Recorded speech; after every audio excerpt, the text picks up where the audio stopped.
नमः शिवाय। जय माता रानी। दोस्तों, आप देख रहे हैं आपका अपना YouTube चैनल व्रत त्योहार टोटके। मैं हूं आपके साथ रिमझिम शर्मा। दोस्तों, आज इस वीडियो में मैं आपके साथ धनतेरस की संपूर्ण पूजा विधि करके दिखाने जा रही हूं। देखिए, धनतेरदशी आज का दिन बहुत ही शुभ होता है और आज ही के दिन से दीपावली में हम माता लक्ष्मी की पूजा आराधना शुरू कर देते हैं। तो आज के दिन पूजन किया जाता है माता लक्ष्मी, गणपति का, साथ ही धन के देवता कुबेर का और आयुर्वेद के देवता धन्वंतरी जी का। तो आज चारों का मैं यहाँ पर एक साथ संपूर्णता से पूजन करूंगी। तो वही पूजा विधि आपके साथ में शेयर कर रही हूँ। देखिए, सामग्री मैं आपको दिखा चुकी हूँ। अब देखिए, ये दिशा जो है ये पूरब की दिशा है। इस दिशा पे ये पाटा लगाया जाता है जब भी हम पूजन करते हैं। तो देखिए, एक पाटा लगा लिया है। सबसे पहले स्थान की शुद्धि करेंगे। तो स्थान की शुद्धि के लिए देखिए, ये गंगा जल है। यहाँ पर स्थान पे आप जो भी पवित्र आपका पाटा है वहां पर आप 3 बार गंगा जल का छिड़काव कर दें। उसके बाद में आप इसको पोंछ करके साफ कर दें। आप चाहें तो यहीं पर स्वास्तिक बना सकते हैं। आप चाहें तो हल्दी का छींटा दे करके भी लीप कर हल्दी से आप वहां पर भी देवी देवताओं को आज के दिन विराजमान करा सकते हैं। इसके बाद में ये पीला वस्त्र लिया है। आप पीले या लाल कोई वस्त्र ले लें और अपने पाटे पर लगा दें। तो देखिए, पाटे पर ये वस्त्र मैंने बिछा दिया है। अब इसके ऊपर में हम विराजमान कराएंगे देवताओं को। तो उससे पहले आप आसनी स्वरूप में आप चाहे तो अक्षत दे लें, आप फूलों से भी आसनी दे सकते हैं। तो माता लक्ष्मी गणपति के लिए मैं अक्षत से एक स्वास्तिक बना लेती हूँ। तो ये देखिए, पाटे पर यहाँ पर लक्ष्मी गणपति की स्थापना के लिए मैंने एक स्वास्तिक बनाया है, शुभता की निशानी। यहाँ पर अब क्योंकि जगह थोड़ी कम है तो यहाँ पर मैंने आसनी दे दी है धन्वंतरी की, कुबेर की। दीपक के लिए भी आप चावल की आसनी दे दें और इधर कलश के लिए भी मैंने आसनी दे दी है चावल की। आप चाहें तो फूलों की आसनी भी दे सकते हैं, जैसा कि मैंने कहा। तो अब एक एक कर देवी देवताओं को हम यहाँ पर विराजमान कराते हैं। तो सबसे पहले माता लक्ष्मी की गणपति सहित ये फोटो है, इसका पूजन मैं आज कर रही हूँ। तो मैं इनको स्थापित करूंगी। इसके बाद में कुबेर जी की आज पूजन करेंगे। तो कुबेर महाराज को स्थापित करेंगे। अब देखिए, अलग से गणपति का आह्वान नहीं किया है मैंने, क्योंकि गणपति इसमें है इस फोटो में, इसलिए अलग से मैं नहीं स्थापित करूंगी। चाहे तो सुपारी या फिर मूर्ति और ये धन्वंतरी, तो इनकी भी स्थापना कर दूंगी मैं, जो आसन दिया है। इसके बाद में अब कलश की स्थापना कर लेते हैं। तो कलश, जैसा कि मैंने बताया आपको, कलश मैंने ये तैयार रखा। बस इसमें ये कलावा रह गया था, तो ये मैं कलावा भी लपेट देती हूँ और इसके बाद में इसको हम स्थापित करेंगे। तो ये देखिए, मैंने कलावा बांध दिया है। अब पहले से तैयार रखा है मैंने कि क्या क्या डालना है। सामग्री में मैं सारी चीजें आपके साथ शेयर कर चुकी हूँ। आम का ये पंचपल्लव है और ये चीजें आप जो है सुपारी है, सिक्का है, हल्दी है, दूर्वा है, अक्षत है, लौंग इलायची जोड़े से ये हमने डाल दिया। इसके बाद में ये हमने पंचपल्लव रखा, उसके ऊपर ये पूर्ण पात्र है। कई बार मैंने शेयर किया है बहुत बारीकी से आपके साथ कलश की स्थापना विधि, इसीलिए मैं बहुत डिटेल में यहाँ पर नहीं जा रही हूँ। तो कलश को हमने इस प्रकार से स्थापित कर दिया। अब कलश का जो दीपक है उसे भी प्रज्वलित कर लेते हैं। देखिए, ये सब स्थापना पहले एक साथ आप कर लीजिए, उसके बाद में जो पूजन विधि है हम एक साथ सबका करते चलेंगे। अब देखिए, कलश का दीपक हमने प्रज्वलित कर लिया। इसके बाद में जो आज की पूजा का साक्षी दीपक है, तो एक दीपक आपको साक्षी दीपक बनाना है। किसी भी पूजा में हम सर्वप्रथम एक साक्षी दीपक लगाते हैं, उनको पूज लेते हैं और उसके बाद ही अपनी पूजा को हम आगे बढ़ाते हैं। तो देखिए, आसनी यहाँ पर दी थी मैंने और ये जो थाल है इसी थाल पर रखती हूँ। अब ये जो दीपक है इसको भी प्रज्वलित कर लेते हैं। देव का पूजन कर लेंगे और उसके बाद अपनी पूजन को आगे बढ़ाएंगे। तो दोस्तों, आज की जो पूजा है, देखिए, इसमें आप कलश बना सकते हैं। आप चाहे तो कलश नहीं बनाएं, इसमें भी कोई दिक्कत नहीं है। अब सभी देवताओं का स्नान का भाव कर लेते हैं। तो प्रथम पूजनीय गणपति से, और क्योंकि माता है यहाँ पर, और देखिए, आज की पूजा में जब भी हम लक्ष्मी गणेश की पूजा करते हैं, माता लक्ष्मी की पूजा करते हैं ना, तो माँ सरस्वती की पूजा जरूरी है। लक्ष्मी पूजन में भी आप इसी तरह की फोटो में पूजन करें तो बहुत शुभता लेकर आता है ये आपके जीवन में। तो यहाँ पर हमने जल का छींटा दे दिया कुबेर जी पर भी और धन्वंतरी जी पर भी। तो आप 4 बार इस तरह से जल का छींटा दें। उसके बाद हमने वरुण देव का, यहाँ पर सभी देवी देवताओं का आह्वान किया है इस जल कलश में, तो यहाँ पर भी हम यही भाव करेंगे।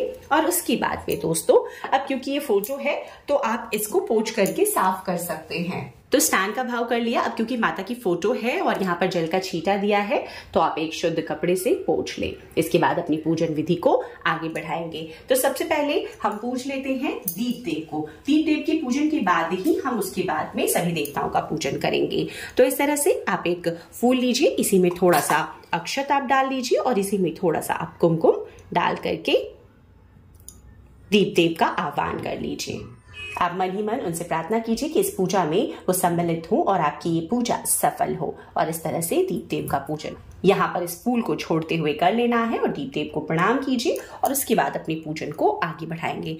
तो दोस्तों, कोई भी पूजन जब हम करते हैं तो संकल्प पूजन का बहुत जरूरी है। तो संकल्प के लिए पान का पत्ता लिया है मैंने, लौंग, इलायची, आप अक्षत रखें, सुपारी रखें, फूल रख ले। देखिए, आज इस पूजन में हम सभी देवी देवताओं का इस पाटे पर पूजन कर रहे हैं। तो एक ही साथ लक्ष्मी, गणपति, कुबेर जी, धनवंतरी जी का यहाँ पर पूजन का मैं संकल्प लेती हूँ। संकल्प में अपना नाम ले, अपने गोत्र का नाम ले, अपने स्थान का नाम ले और अपने जीवन में जिस भी कामना से आज धनतेरस के दिन आप इन देवताओं का, देवियों का पूजन कर रहे हैं, अपनी वो इच्छा जरूर मन में रखें कि हे मां लक्ष्मी, हमारे घर में धन धान्य की हमेशा बरकत बनी रहे, आपका स्थायी स्थिर निवास हमारे घर में हो। कुबेर जो धन के देवता हैं खूब बरकत दे, धनवंतरी जो आयुर्वेद के देवता हैं परिवार के सभी सदस्यों को खूब अच्छा स्वास्थ्य दे। ऐसी कामना के साथ में आपने इस पूजन का संकल्प ले लेना है। तो संकल्प का जो पान का पत्ता है आपको यहाँ पर गणपति के पास में छोड़ देना है। तो इसके बाद में अब हम तिलक करेंगे। तो सबसे पहले गणपति का तिलक कर लेते हैं, इसके बाद में माता लक्ष्मी का तिलक करते हैं।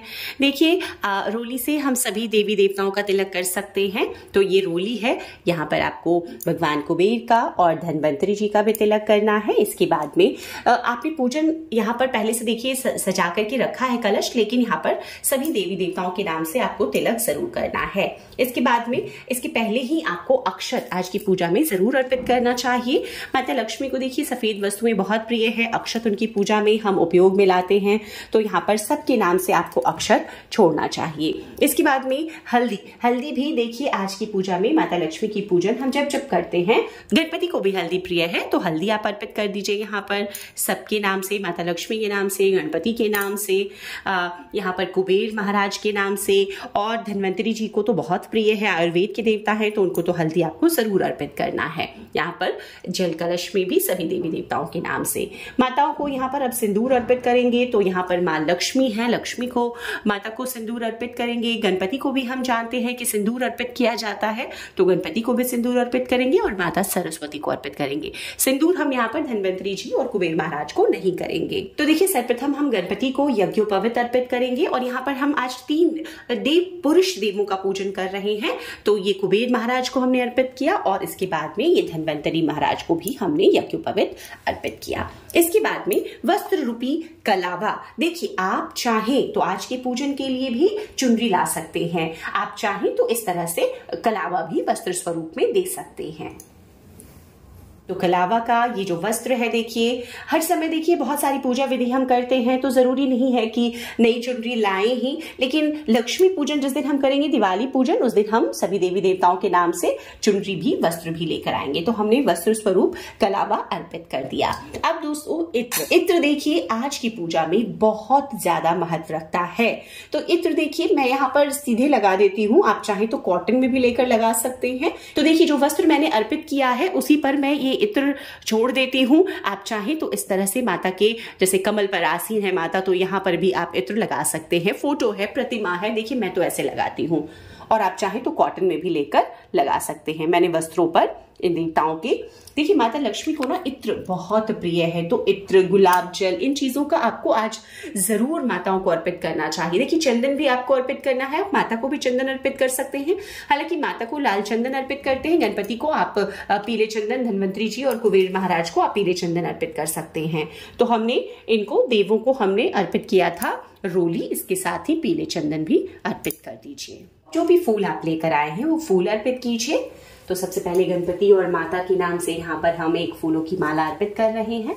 तो देखिए माता लक्ष्मी को, गणपति को और माँ सरस्वती हैं उनको हमने माला अर्पित कर दी।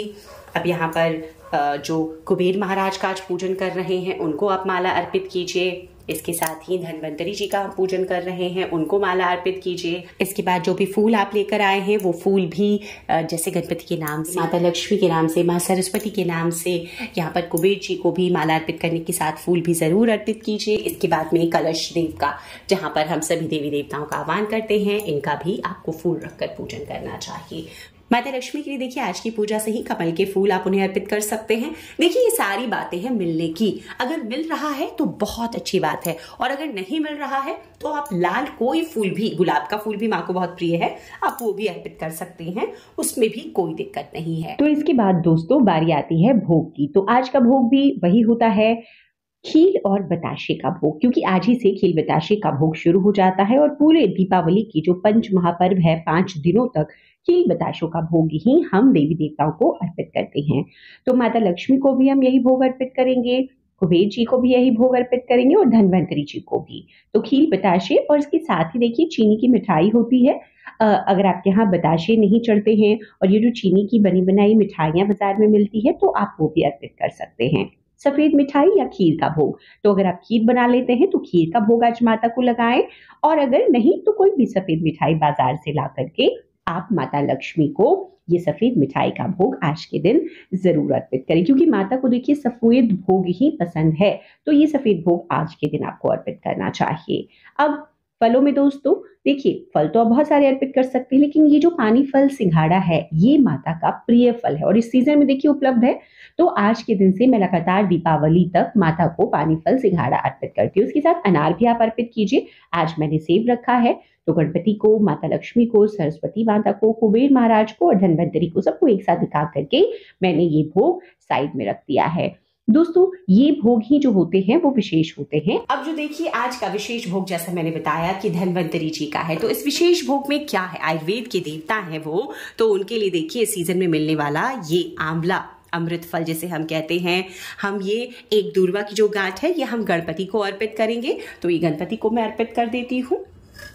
ये देखिए ये शमी पत्र है। इसके बाद में आज की पूजा में तुलसी पत्र हम धन्वंतरी जी को जरूर अर्पित करते हैं। तो तुलसी पत्र हो गया, मतलब आयुर्वेदिक चीजें, आयुर्वेद से जुड़ी हुई। एलोवेरा देखिए घर में मौजूद था तो एलोवेरा आप रख लीजिए। हल्दी, कच्ची हल्दी मिल जाए तो देखिए कच्ची हल्दी लाइए। हल्दी की गांठ है मेरे पास तो मैंने यही रख ली है। आज की पूजा में धनिया देखिए सभी को अर्पित करते हैं, तो ये धन्वंतरी जी की थाली में माता लक्ष्मी को भी अलग से अर्पित करेंगे। पान का पत्ता आप अर्पित करें, लौंग और इलायची, देखिए ये ऐसी चीजें हैं जो आयुर्वेद से जुड़ी हुई हैं। ये चीजें हम धन्वंतरी जी को आज की पूजा में अर्पित करते हैं, विशेष भोग होता है। पपीते का पत्ता है ये देखिए जो बहुत बड़ा हो रहा है, तो ये अब मैं थोड़ा सा इसे फोल्ड कर देती हूँ और इस तरह से इसे भी रख देते हैं। तो ये सबसे विशेष जो भोग है ये धन्वंतरी जी का हो गया। तो इस भोग के बाद में अब दोस्तों बारी आती है आज की विशेष चीजों की, जो कि हम अर्पित करते हैं माता लक्ष्मी को और गणपति को, सरस्वती माता को, कुबेर जी को। आज के दिन धनिया पूजन का बहुत महत्व है। धनिया हम पूजा में आज के दिन जरूर रखते हैं। बाद में इस धनिया से एक बहुत ही अच्छा उपाय मैं आपके साथ शेयर करूंगी, जो व्रत त्योहार टोटके परिवार के सभी सदस्यों को, जो लोग भी इस वीडियो को देख रहे हैं, जरूर अपनाइए इस दिवाली पर।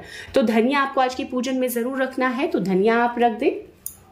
इसके बाद दोस्तों आज दिवाली धनतेरस की पूजा है, तो माता को श्रीफल, श्री स्वरूपा है माता, स्वयं श्री माँ है, तो हम उनको श्रीफल भी जरूर अर्पित करते हैं। तो एक नारियल, ये पानी वाला नारियल है, ये नारियल आपको अर्पित करना है और बाद में आप इसे जैसे कि प्रसाद है भोग स्वरूप परिवार के सभी सदस्य ग्रहण कर सकते हैं, क्योंकि ये कलश का नारियल नहीं है, ये भोग का नारियल है। तो आपने इस प्रकार से अर्पित कर दिया। इसके बाद में दोस्तों धनतेरस की पूजा विधि है। आप इसके बाद में जल, जो जल है वो एक बीच में आप रखें। देखिए झाड़ू पूजन और यमदीप का पूजन कैसे करते हैं, 13 दियों का पूजन करते हैं, वो सब मैं अलग अलग वीडियो में बना रही हूँ, क्योंकि ये वीडियो बहुत लंबा हो जाएगा, ये जो संपूर्ण पूजन विधि है। तो ये जो आप सामग्री, जो भी विशेष वस्तु आज लेकर आते हैं धनतेरस के दिन पर, उसको आज की पूजा में रखना है और उसको पूजना है। अब देखिए सबसे पहले तो ये देखिए चांदी का पात्र है, चांदी की कटोरी और चम्मच है, तो ये मैं रखूंगी पूजा स्थल पर और इसका पूजन भी हम करेंगे अभी। तो पूजन हमने संपन्न कर लेने के बाद में ये जो चीजें आज हम लेकर आते हैं ना, इसका करते हैं। और ये देखिए जो भी आपके पास आभूषण है, आप चाहे तो अपने सारे आभूषण को आज रखकर पूजित कर सकती हैं, आप चाहे तो कोई भी एक आभूषण लेकर के यहाँ पर कुबेर जी की पूजा में हम आभूषण जरूर रखते हैं। तो ये एक आभूषण मैंने रख दिया। देखिए उनके पास जो ये धन की पोटली है ना, इसका भी हमें पूजन करना चाहिए। देखिए धन की पोटली यहाँ दिख रही है, तो जब भी आप तिलक करें तो उसका भी तिलक करें। तो अब तिलक करूंगी मैं, जो आज हम चीजें लेकर आए हैं धनतेरस पर। तो धनतेरस की जो भी सामग्री आप पर लेकर आए हैं, सबसे पहले तो उन चीज़ों पर आपको अक्षत रखना चाहिए, फिर कुमकुम से तिलक करें, उसके बाद में आपको हल्दी भी इनमें ज़रूर छोड़ना चाहिए। तो इस प्रकार से जो भी वस्तु लेकर आए हैं, बर्तन लेकर आए हैं, सोने चांदी के सिक्के या फिर पीतल का बर्तन या किचन का कुछ बर्तन लेकर आए हैं, उसको आपको पूजना चाहिए। उसके बाद देखिए ये है कमल गट्टा। देखिए कमल का फूल तो मैंने माता को अर्पित किया, अगर आपको नहीं मिल सके तो इस तरह कमल गट्टे के कुछ बीज 5 की संख्या में, 11 की संख्या में आज की पूजा में भी हमें अर्पित करना चाहिए। इसके बाद दोस्तों ये है हल्दी की गांठें। तो आज की पूजा में माता लक्ष्मी को शुभता के लिए हम अपने सौभाग्य वृद्धन के लिए हल्दी भी जरूर अर्पित करते हैं। सूखी हल्दी ले ले तो बहुत अच्छा, हल्दी का पाउडर भी आप ले सकते हैं, गांठ में ले तो ज्यादा अच्छा है। उसके बाद ये है देखिए मुख शुद्धि का पान। उसके ऊपर आप ये लौंग इलायची उसी पर रख करके आप अर्पित कर सकते हैं, या अगर आप पान के पत्ते अलग से नहीं लाए हैं तो आप अलग से भी लौंग इलायची माता को अर्पित कर सकते हैं। तो एक यहाँ पर मैं माता लक्ष्मी और इस फोटो पे जो भी देवी देवता है उनके निमित्त रख रही हूँ, और दूसरा एक बना लेती हूँ मुख शुद्धि का पान, जो कि यहाँ पर जो कुबेर महाराज और धन्वंतरी जी की पूजा की है तो उनके लिए भी इसी प्रकार से एक पान का पत्ता ले, उस पर जोड़े से लौंग इलायची रख करके उनको भी आप अर्पित करें। तो इस तरीके से ये पूजन विधि हमने की। मुख शुद्धि के बाद में आपको दक्षिणा, जो भी आप दक्षिणा देना चाहते हैं, आज देवी देवताओं को आपने आमंत्रित किया है अपने पूजन में, तो दक्षिणा एक जगह पर इस प्रकार से रखते हैं। दक्षिणा देखिए पूजा विधि के बाद हमें दान में दे देनी होती है। इसके बाद में दोस्तों बारी आती है कथा की। तो जो जैसा कि मैंने दिखाया भी है सामग्री में, जो करवा चौथ की हम किताब लेते हैं ना, इसमें धनतेरस की कथा भी है, तो इस कथा को हम पढ़ लेते हैं। तो दोस्तों जो किताब में कथा है धनतेरस की, उस कथा को आपको पढ़ना होता है। हाथ में फूल और अक्षत लेकर के आपने कथा को पहले पढ़ लेना है। उसके बाद में इस फूल और अक्षत को आप यहीं पर पूजा स्थल पर छोड़ देंगे और इसके बाद में हम करेंगे आरती। तो आज की जो पूजा विधि होती है संपूर्णता से यही होती है, जहां पर हम भगवान गणेश की, माता लक्ष्मी, सरस्वती माता की, धन्वंतरी महाराज की और धन के देवता कुबेर का पूजन करते हैं। आज जो हम सामग्री लेकर आते हैं पूजन में, उसको भी हम इसी स्थल पर रखते हैं और उसका पूजन करते हैं। इसके बाद में दोस्तों आज ही के दिन यम के नाम का दीपक लगाया जाता है। तो यम का दिया देखिए मैंने अलग से एक वीडियो आपके साथ शेयर किया हुआ है। पूरी जो संपूर्ण पूजा विधि होती है वो मैंने आपके साथ शेयर करके दिखाई हुई है। आज ही के दिन झाड़ुओं का पूजन किया जाता है। तो झाड़ुओं का पूजन आपको जोड़े से झाड़ू लाकर किस प्रकार से करना है वो भी मैंने आपके साथ शेयर किया हुआ है। तो सर्वप्रथम पूजनीय गणपति को हम आरती दिखाएंगे। इसके बाद माता लक्ष्मी को, माँ सरस्वती को, वरुण देव को वरुण कलश में हम आरती दिखाएंगे। उसके बाद में धन के देवता कुबेर, धन्वंतरी महाराज को जो आभूषण आपने अर्पित किया है, यहाँ पर कुबेर जी के सम्मुख रखा है, उसको जो भी आप वस्तु लेकर आए हैं धनतेरस के लिए, उस वस्तु में भी इस प्रकार से आपको आरती दिखानी है। दोस्तों आज की जो पूजा होती है इसमें कई लोग माता लक्ष्मी का जो आरती होता है वो नहीं करते हैं, क्योंकि कई जगहों पर बताया गया है कि माता लक्ष्मी की आरती नहीं की जाती है। तो जैसा भी आप करना चाहें तो गणपति महाराज की आरती करें और माता लक्ष्मी की आरती नहीं करें। तो इस प्रकार से आप कथा में भी कुबेर भगवान की कथा अलग से पढ़ना चाहते हैं तो उनकी भी कथा है, आप उस कथा को भी जरूर पढ़ें। आज के दिन देखिए यहाँ पर मैंने रखी हुई है पुस्तकें। कनकधारा स्त्रोत है, श्री श्रोतम का पाठ अगर आप करना चाहते हैं तो आज के दिन से इन पाठों को भी शुरू कर सकते हैं, जो आपके जीवन के लिए बहुत ही उत्तम और फलकारी होता है। तो विधि विधान से इसी प्रकार से सभी देवी देवताओं का धनतेरस के दिन में दोस्तों हम पूजन करते हैं। उम्मीद करती हूँ ये जो जानकारियां मैंने इस वीडियो में आपके साथ जो पूजा विधि शेयर की है आपके लिए उपयोगी साबित होगी। अगर ये वीडियो पसंद आए तो जरूर लाइक कीजिएगा, अपने दोस्तों परिजनों तक इसे शेयर भी जरूर कीजिए। चैनल पर पहली बार आए हैं, इस तरह की जानकारियां आपको भी अच्छी लगती है तो चैनल को सब्सक्राइब करना ना भूलें। वीडियो देखने के लिए बहुत बहुत शुक्रिया। जय माता रानी, हर हर महादेव।